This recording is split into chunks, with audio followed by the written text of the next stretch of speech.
people are so afraid to like fail and make a bad product to start off with. I think it's the best thing you could do because you're going to get so much insight and so much feedback from your clients that you're going to be able to make the best possible product. At the end of the day, you take a risk, and if you fail, you learn something.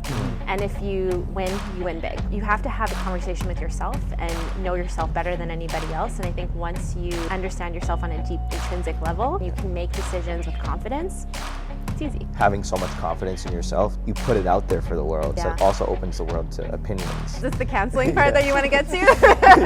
Yes, people can make mistakes, and I made a lot of them. When something like that happens, it really makes you question your character, your integrity, because people attack you. Talk to me about the mental state that you were in at that time. Oh, I was in a bad mental state. Yeah. Like, I actually, after my daughter was born, she's the only reason I'm going to get emotional. She's the only reason I'm here.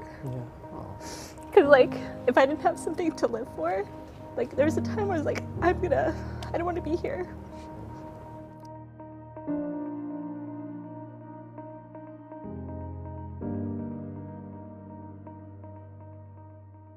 Ladies and gentlemen, welcome back to the Tool for Eyes podcast, aka the #1 podcast in Winnipeg, where we document the rise and start of Winnipeg's talent and personalities. Today, we sit down with Giovanna Minenna, an entrepreneur, a mom, and a straight hustler.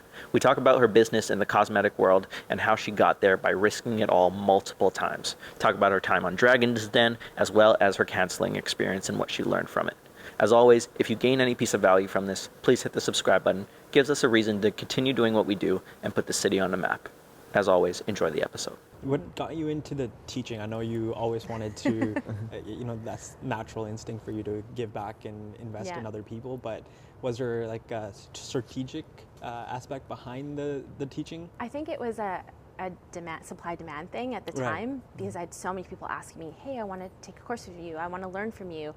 And this is maybe another learning experience, but I actually went to Toronto to learn microblading and micropigmentation, and then came back and people wanted to learn it from me. So I was like, well, I don't really have a training program or anything like that. So I utilized my training program under these companies in Toronto. Like, I became a trainer for them, but then realized they were incomplete training modules. Like, they just didn't have the information as robust as you needed for these students.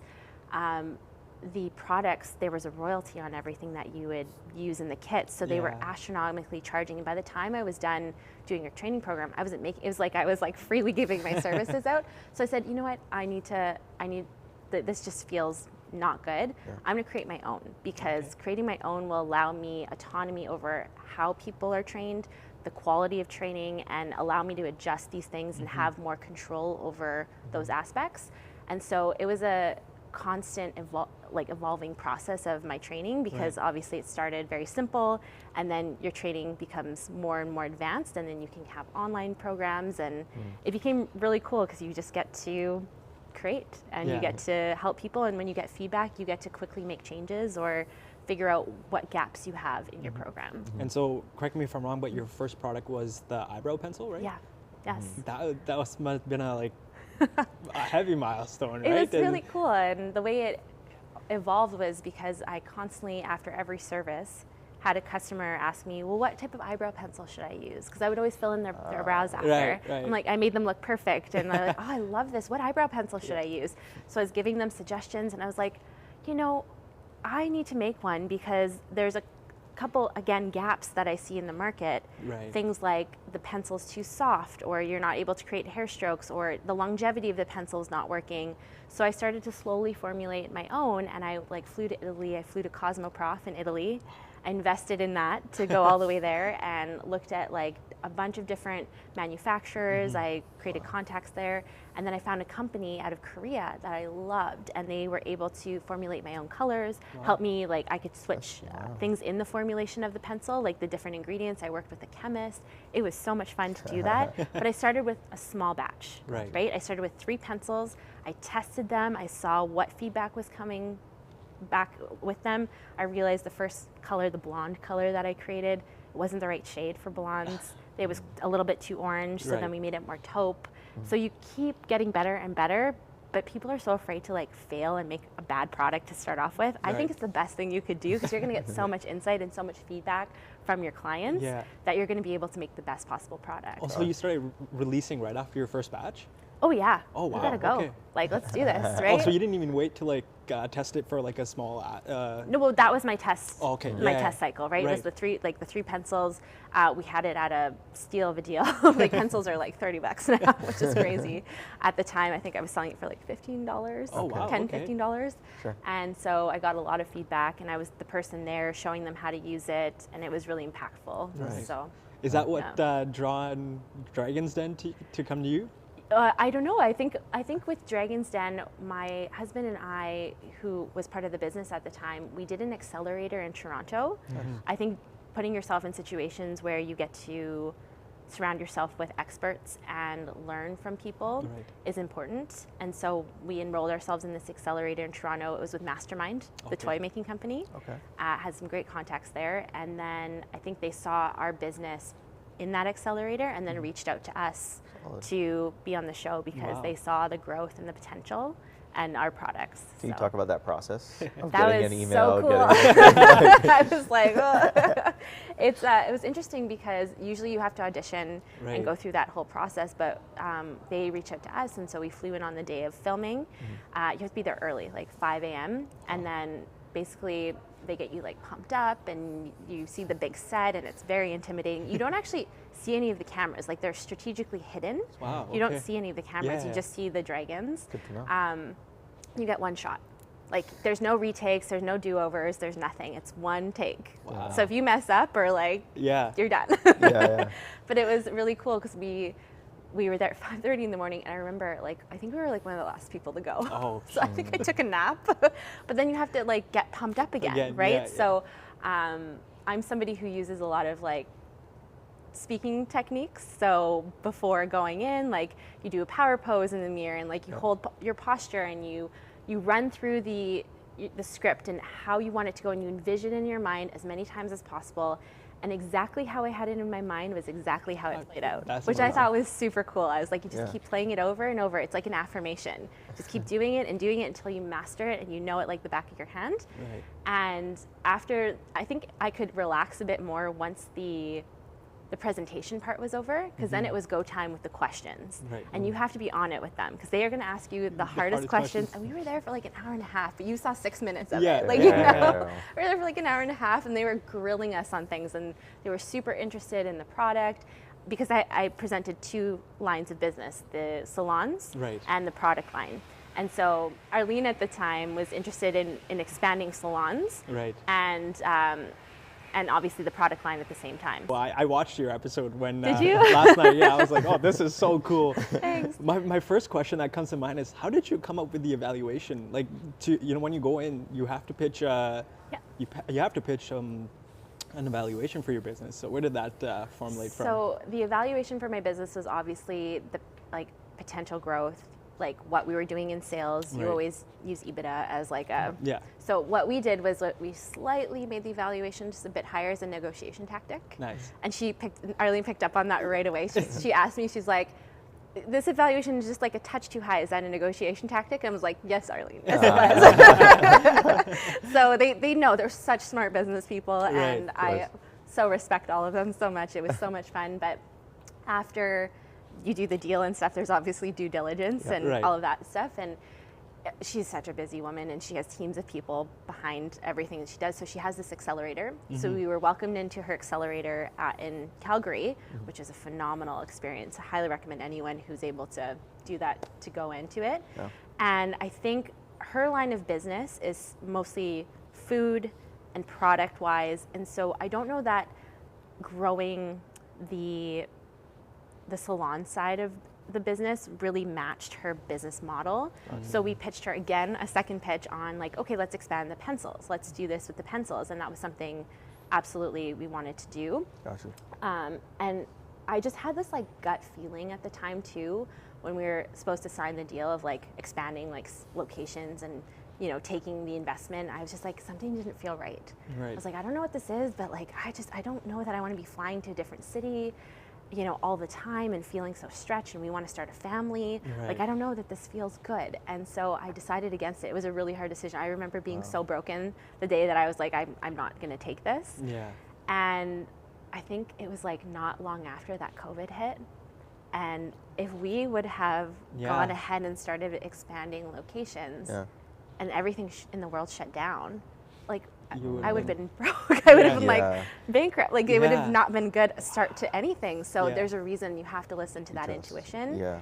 And so with the pencil line, I think we just weren't agreeing on the equity piece, and it just broke down in terms of that. But I had a really great connection through all of it, and actually I had a business partner who invested in it. Sweet. And so that's how we continued to grow the pencil line. So although things didn't work out, like I love her. Like things are always it's just business. You know what I mean? It was awesome. That must have been a really hard decision. Like it was really hard. It was really hard. How did you come to that decision, and what were like the steps that you followed to? I think you just have to either believe in yourself. Like we didn't actually need investment. Like we were like, oh, this is cool. If we get this, it's an opportunity. That's awesome. But like I knew I was able to grow this without any investment.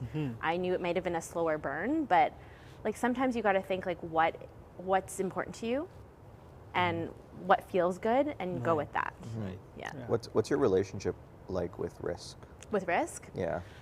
I'm a security person through and through. I take calculated risks. So again, if my intuition's like, can I swear on this podcast? It's like, fuck then I'm all in. Like if it's like, go, and I'm like, okay, let's do this. Like, and you know what? At the end of the day, you take a risk, and if you fail, you learn something.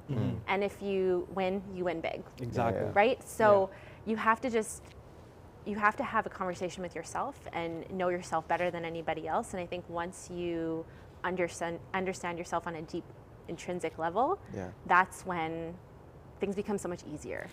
Like you're like, no, I know myself, and that doesn't feel good, and this does. And you can make decisions with confidence. It's easy. Right? Especially in the world like business, and like having so much confidence in yourself, like you put it out there for the world, and you put out that, oh, I want to do this, and I'm going to do this, and as great as that is for yourself and everyone else, it also opens the world to opinions. Oh yes. And criticism. Yeah. Was there a moment? Is this the canceling part that you want to get to? I knew. I was like, when's this happening? That's when you asked me, like, oh, is anything you don't want to talk about? Like, no, I'm going to talk about all of it. We're curious. We're curious.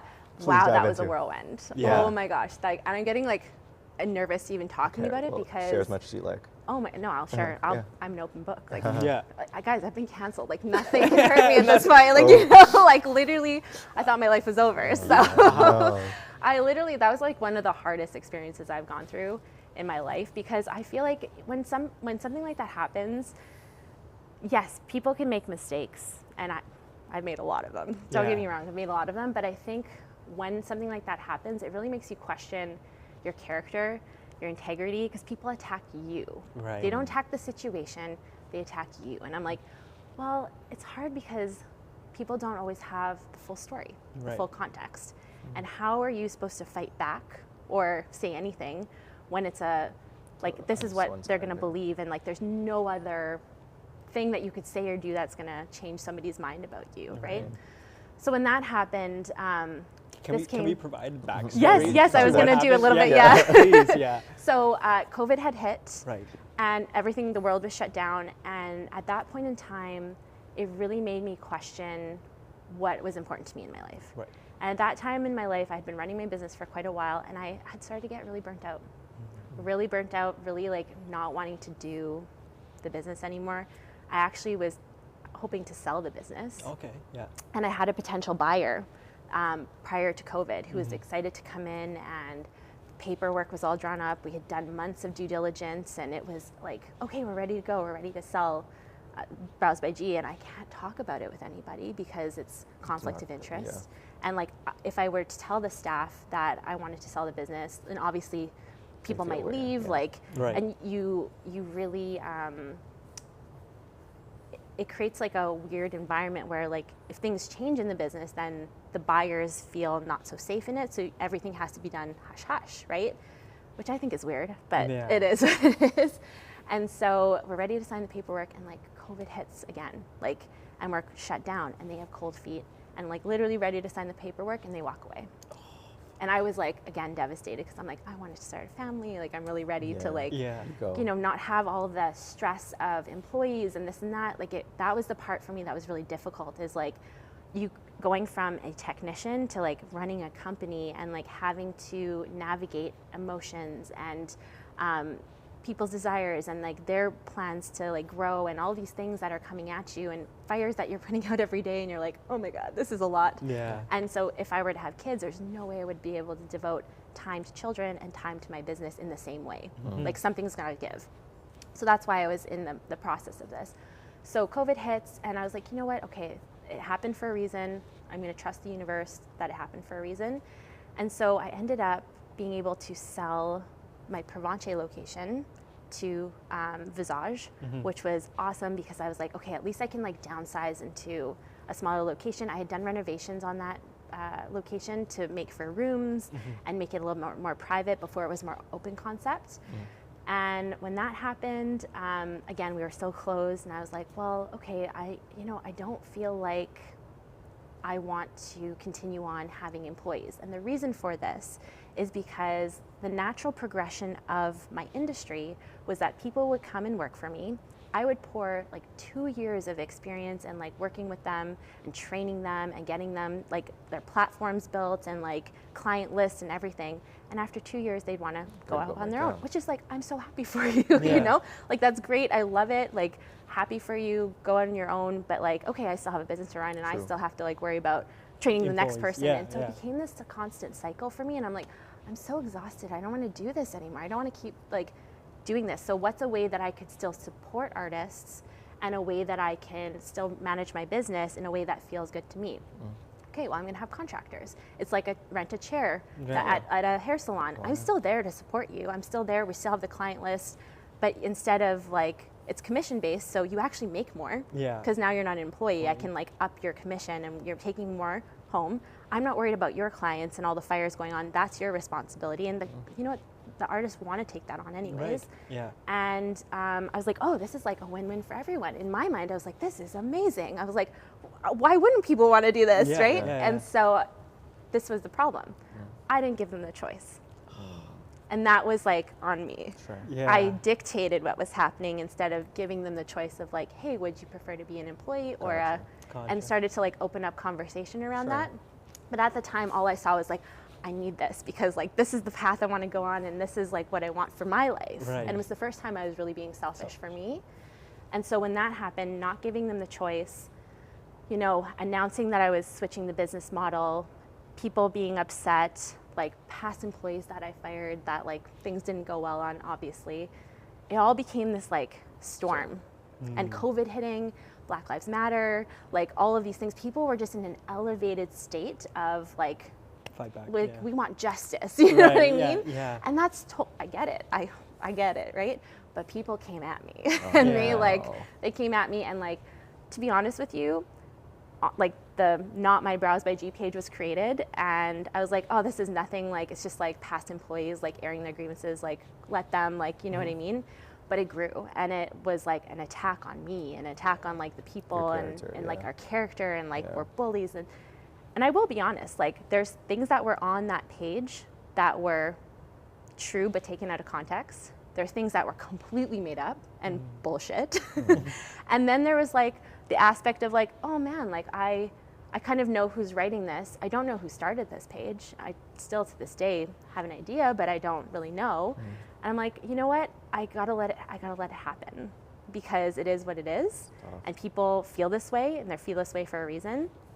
So I like literally took a beating. I went into a deep depression. And to this day, like I feel like I'm just slowly seeing the light and like not taking, like making it part of my like full story or who I am. Yeah, exactly. But I kind of wish people like asked me my side or like asked me to provide context or like gave me the chance to explain and I never got the opportunity to.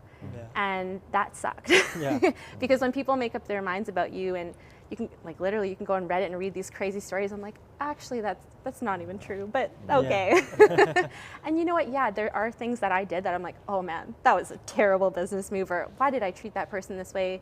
I can give context. Like there was one girl, absolutely loved her. She's a phenomenal person, amazing artist, like on paper, couldn't translate to like a human being. Like it just wasn't working. And I was like having to like troubleshoot for her clients a ton, and I just decided instead of giving her the opportunity to like be demoted, I made the decision I was just going to let her go. And I wish I would have done that whole thing differently.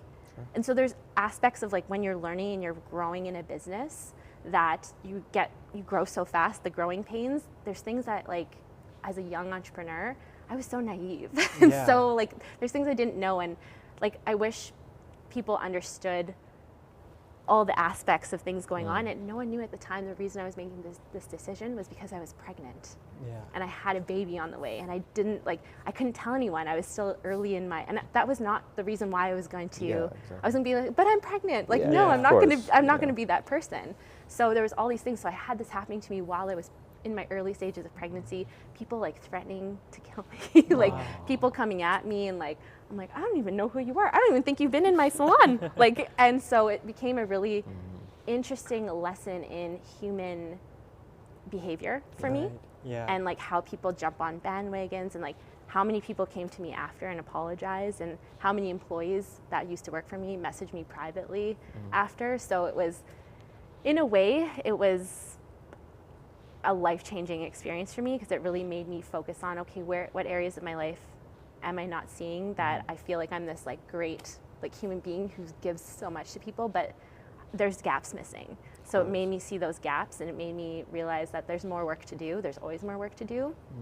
But it was rough. It was a rough experience. Oh, thank you. I'm smiling because I'm like, I'm not gonna cry. Well, I mean, it's tough when you know your character's getting shit on public. Oh, totally. And you know the person you are. You know that, I know these are my values, and I didn't have this intent coming at it. And, and you don't have, because if you speak about it publicly, they're just going to come at you even harder, right? Exactly. And so you just got to sit there and let the storm pass. Yeah. That's the thing, the intention. I'm like, the intention behind it. If you understood the intention behind it, it would make a lot more sense. And I feel like with every story, there's two sides to it. 100%. And I think now when I hear stories about people or businesses or situations, I'm like, okay, that's one side of it, but what's the other side? And so I think for me, the biggest thing, if I wanted to educate people on types of situations, when you hear things about people, just try to understand all perspectives, because it'll give you a really clear picture of maybe where that person's at in their life, and help you understand who they are on a deeper level. Because like literally I love to love people, and like the last thing I'd ever want to do is hurt somebody. And I might have hurt somebody, but I might have not known that I did it. Like maybe it just wasn't verbalized to me like how they were feeling. And I feel like if people were to come forward, absolutely I would want to make things better. But for me, it's just like, it's hard when the conversations just like stop and then there's no open communication. And I think that's the tough part with any relationship that goes bad, right? 100%, Because there's definitely like horrible people out there. Like it's like I like to think no, but yes. There definitely are. But, there definitely are. But if you're in the and you don't know any better, as long as you learn, take accountability for things, and you're like, okay, I did some things right, I did some things wrong, absolutely, but I'm going to learn from them. Like that's like being human at the end of the day. That's the thing. I'm a human being. Like I wish I was perfect, because that is like where I want to live, is like perfection all the time. But I'm not perfect. I'm freaking human. I'm like I make so many mistakes constantly, and I think that's the piece of it for me that I'm like, I wish people just like saw me as a human being. Because if you lean in and get closer to people and like get to know them, it's hard to hate them. It's really hard to hate them. And I know I'm not for everybody, and that's okay, you know? But I think I really needed this, because my biggest fear, especially growing up with your business on social media, is that, and becoming a bit of a public figure in that, is that you have this like expectation that you put on yourself and that other people put on you. And my biggest fear was like, oh my gosh, what if that is like, and it taken away? And it was. And I'm like, oh, that is so freeing in a way. You know, in a way it freed me from being afraid to speak my truth, tell my story, and like speak up on things. And now I find myself speaking up on everything that I feel like is not right, or I'm the first person to do it. And I love that I was given that gift. I think you have to go through that hardship to realize like, okay, this was like a learning lesson in disguise, right? And it's, I feel like when you put that title of like entrepreneur on yourself, everyone thinks you're just like the absolute robot, right? It's like, man, at the end of the day, I'm a human being, and like I have the same emotions you do. It's just I have a different vessel of showing my emotions to an extent, right? And so it's a tough world out there. You can't please everyone, right? Exactly. Yeah. Yeah. Can I ask you, what were some of the things that people made fusses about online and attacked you for? Oh my gosh. Can you talk about that? Yeah, if you pull them up, I'm sure. There was one. I remember because I think I went through this last week because I like went down a rabbit hole. Sometimes you do that, right? You go like, but it's so sick. Like rabbit hole about yourself. It's so sick. It's like weird because I'm like, I kind of had a feeling like we were going to talk about this, so. I was like, oh yeah, I have to go. I have to like bring myself back there, and sometimes you want to block it out. No, it's okay. It's a podcast. But there was like this one thing that was posted. I'm giving you guys all the juicy details here. Perfect. There was one thing that was posted about me having to let go of an employee, and I'll give you their context and I'll give you my context. And they said that they left and. The police had to be called, and then the police like had to take them in, and they got put in a psych ward for a week, and just like really like crazy stuff. And I was like, oh my gosh, that is the first thing from what happened. What actually happened was I had to let go of an employee. They made a comment like, I don't even want to live anymore. And that scared me. And I was like, that's not cool. I'm not letting you leave here because that's not safe. I'm not letting you go out on your own without somebody like being with you, because yes, this is a very difficult thing. So I ended up calling her partner and I said, could you please wait here until your partner picks you up, because I just don't feel comfortable with you leaving, being in this state, and I understand that you're upset and you're angry and all of these emotions are happening, but I just don't feel comfortable with you leaving. And she was upset and she ended up leaving, so we decided to call the police for her well-being. And just make sure she got home okay. They made sure she got home okay, was with her partner. Everything was fine, right? We had a police report filed. It was all good. Then the story pops up and I'm like, are you kidding me? Like, this is ridiculous. And she kept like making up more and more stories. And I'm like, okay, we have to get legal involved in this because this is ridiculous at this point. This is like absurd. And we have the police reports to prove it. We have the lawyers like who are conversing, like we have all this proof, but I'm not going to go out there and tell people this, you know what I mean? But this is the type of like expanded views that people just don't see. And I'm like, no, that wasn't it. I was just literally concerned about her well-being, and like I felt terrible. Like, of course it sucks to go through this, but you know what? Now she's thriving and she's doing great. And you know what? It wasn't a good fit at the time. Whether that doesn't mean she's a bad person. It doesn't mean that she's not like a wonderful human being. It just means that for the business at the time, the skill set and the fit weren't right. And as a business owner, as a female business owner, it's so hard to make those decisions, because if I was a male, I feel like it would be so much easier. Being a female, like, you're the worst human being in the world. You know what I mean? And I'm doing it for business and my business, and like pushing people forward, and people are going to come and go on your journey, and firing people is part of the process, unfortunately.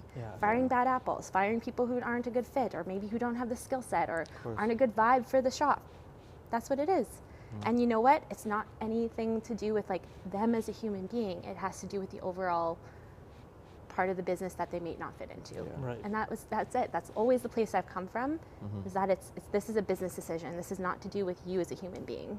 And it's hard when people are artists and they have big personalities, and it's hard to navigate those situations. I mean, at the point where you're going through such a extreme change in your life, right? Like a baby's coming on the way. And scary so too. And that in itself, it's a whole different world, right? And now you're getting this hate from what feels like the world. Talk to me about the mental state that you were in at that time. I was in a bad mental state. Like, I actually, after my daughter like was born, she's the only reason I'm gonna get emotional. She's the only reason I'm here. Because like, if I didn't have something to live for, it was hard, because like, I don't want anyone to feel bad for me. This is my experience, but like, there was a time where I was like, I don't want to be here. And I had to pull myself out of the dark hole. I'll just take 5. Just take 5. Thank you. Okay. It's okay. It's real. Please. It was a dark hole. And you know what? It was like also a great gift. It was a great gift, because it really taught me how to like keep the people who love you close and who see you for you, and like understand friendships on a deep level. Because there's people who will just like jump ship and like go where it's cool or where it feels safe, right? Because I had people standing up for me and they were getting attacked and they were, you know? Yeah. And I didn't want them to. I told them to stop. I said, this is not your fight. This is not for you. Thank you. This is not your fight. This is not something that I want you to get involved in.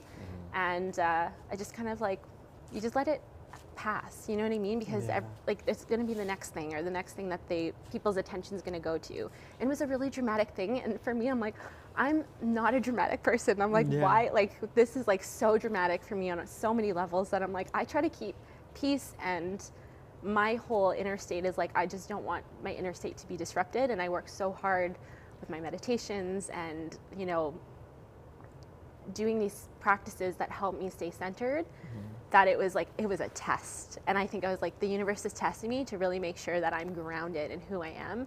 But man, there was like a good 2 years that I was in a dark place, and I feel for anyone who feels like that's like worthless, because it's not true. It's just absolutely not true. I'm interested to see what your perspective on this is. Like, in order to achieve like the greatest points, in order to like, you know, have multiple businesses and like go to a point where many don't in their life, is that the price you have to pay? Sometimes. Like, is that part of the journey, that like to be able to reach that next point, you just kind of have to go through? Well, they said like with every, like as you get bigger and bigger, like you have more things coming at you and more people coming at you, because you trigger people. Like your success, your joy, your happiness, like they sometimes are triggers for people who are in these places who don't know how to get out of the state that they're in. So obviously when people were coming at me, like, you're in a hurt state, because people who are not like having the best lives ever, they're not going to come at you and like, you know what I mean? Like they have better things to do. But I think, yes, as you grow and as you keep stretching yourself, you're going to come across situations in your life that challenge you, and they're going to be perfectly written for you. Like, it's not going to be the same thing that happened to me, because I needed to learn these lessons in my own way. You might have different lessons in different ways. But you have to know that they're there for a reason, and trust in the fact that it's there to get you to the next level. It's, your experience is speaking to a lot of our experiences. Really right good. Because you're going to have trolls. Like, it's just part of the process. I've learned to be like, okay, like people can say things, and I'm like, now at this point in my life, I'm like, okay, like where are they at in their lives? And like what are they feeling, or who are they, and what are they doing with their lives? And like part of me just wants to be like, you know, I feel for you, and I feel sorry that you feel the need to put toxicity and hate and spew all these things into the world, because I feel like it just is not necessary. But with every situation, there has to be an opposite to balance it out, right? To feel love and all of these things, we have to experience hate, right? So there's a balance and duality to everything. So that's my belief. After all these like successes and all these like experiences, Dragon Den, like opening businesses, product lines, what was it like when your family was like, oh, she's here now? It's funny because my mom knows this. I'm not afraid to talk about it, but like, when I was getting successful in my businesses, then it was like, oh, my daughter. Oh, of course, she's successful. I'm waiting for that feeling. Exactly. You gotta go to her. Exactly. It's like, oh, like, and she knows it. Like, it's not something that, and like, she knows that her dismay and like disapproval of my life choices has gotten me to this point. So we're in it together. And no, it's funny now, but they get on board eventually. And if they don't, this is your life to live, not theirs. Like, you have to let that you have to let their vision of you die in order for your vision of your life to like succeed in your life, and to succeed and to manifest in the way that you want. But it's got to feel good, right? It's an internal knowing. That intuition, I talk about intuition constantly. It's like my mantra. It's my, I don't know, my mission statement. It's intuition is everything. The numbers can look perfect on paper. People can seem really nice, but you have an intuition, trust it. That gut feeling will never ever stray you in the wrong direction. I can also say, like, parents also, they kind of try to feel like they know best for you, right? It's hard for them to let go of the fact that, like, I know best for me now, and like, now it's time to transition. And they do it out of love. Like your do. parents Yeah. love you so much. They want the best for you, and they think that their vision of what is best for you is the right way. Yeah. Because they're like, oh, I have life experience, all of these things, but this is your life to live and not theirs. And there is an amazing author, Kahlil Gibran, and he writes about how children are ours, but they're not ours to shape or manipulate into little versions of us. Right. They're there to help us guide them, but allow them to be their own human being, their own vessel. And I really resonate with that, especially with my own kids, because I catch myself sometimes being like, I'm trying to control my daughter, and I'm like, no, wait, I have to allow her to fully express who she is, right. and allow that piece of her, because growing up, I felt like so many little pieces of me were trying to be minimized or make me fit into molds that felt good for my parents and my grandparents. But I'm fighting so hard against that, because I just wish I was able to express that part of me. And there's so much fear around expressing those parts of me because that's so conditioned. Yeah. You know? Yeah. How does this chapter of motherhood feel for you? I love having kids. Yeah. Obviously some days you're like, I just need a break, but it's great. They teach you more about yourself than you'll ever learn being in this life alone, which is awesome. Do you want them to be entrepreneurs? I want them to do whatever makes them happy, but I want them to push themselves to their full extent. Yeah. I think that's important, because hey, if pumping gas makes you happy, fantastic, but I want you to push yourself to see if you can own the gas station, or what's possible, know about the I don't know, the science of it, and become the best that you possibly can doing it. Right. And that's my only requirement, and that they're happy. Yeah. How did you get that? How did I get that passion, drive? that drive, and how do you instill that in your kids? That's interesting. So my dad, growing up, it was a very interesting relationship. My dad is a creative, but he is an extreme creative. So he's somebody who sees the world very narrow and can sometimes be self-absorbed. So I think I became a people pleaser to please my dad in certain ways, because he's such a perfectionist in everything he does. Okay. He's a creative with his hands, but deems excellence at all times. So anytime I would do something, I'd show him, and he'd be like, oh, but you missed this, or da-da-da. It was never oh my gosh, that's amazing. Yeah. And so for me, I was always okay, well, I have to do better and bigger, and when is it going to impress him? Yeah. So I lived with that kind of my whole life. And I think that's where my drive came from, was to constantly be impressive and want to strive for excellence. I think it was based off of, wanting to please your parents. And so I think with my kids, I want them to impress themselves. So anytime my daughter does something, I'm like, are you really proud of yourself? You should be so proud of yourself. And I think that empowers her more to want to do more. Right. Instead of doing it for another person, she's going to focus on doing it for herself. And I hope that I don't know, we'll see. Come talk to me in 30 years, and then we'll see if it worked. Okay. Yeah. How has your purpose changed now that you've become a mother? Are you still wanting to excel in your business world, or has your perspective changed? That's a really, really great question. When you started, you're a hustler, I was like, ooh, I don't know that I associate with that anymore, right? And I mean, yes, I definitely was before, and I lived by that, but now I think my goals in life are to have freedom, to slow down, to enjoy moments, and to experience things and be fully present. And I think that's more important to me than anything else. I still want to push myself to see what I'm capable of, but it's a different push now, because I want to do it from a place of not feeling like I have to prove somebody wrong or that I have to impress somebody. I want to do it for me, and I want to do it in a way that really resonates with who I am. Yeah, I feel like that's such a unique perspective, because when you're so young, you're like, oh, I want to be a millionaire. I want to get this fancy car. I want to have the success of the ideal world.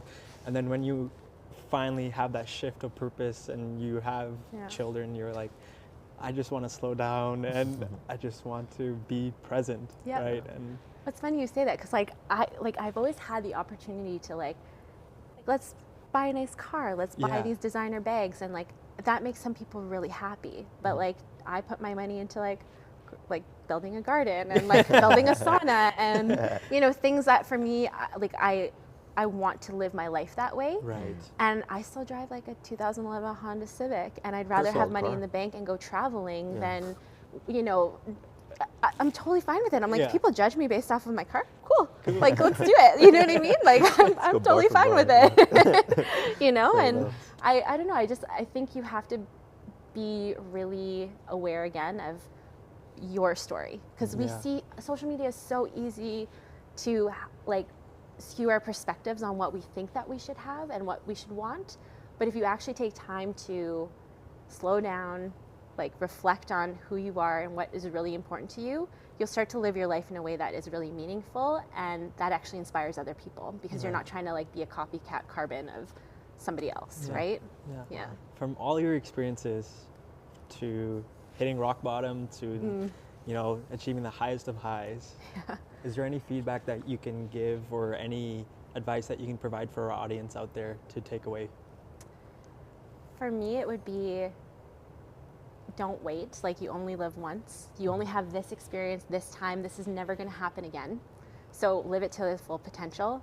Don't wait for somebody else's approval or the fear of what other people will say, or even the fears that are in your own head. Like, if you can get past that and just take the leap of faith and jump and try it, it's so much fun. Like, even if you're like in a shit situation, at least you get to like be the director and controller of your life.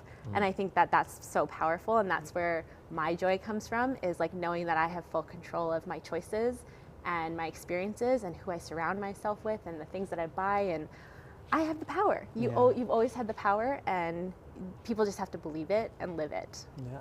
Well, thank you so Thanks much for for having me. coming on the show and sharing your life story with us. Thank you. It's been an absolute blessing and honor. Thank you.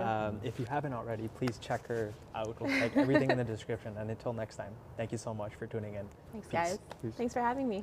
This is fun.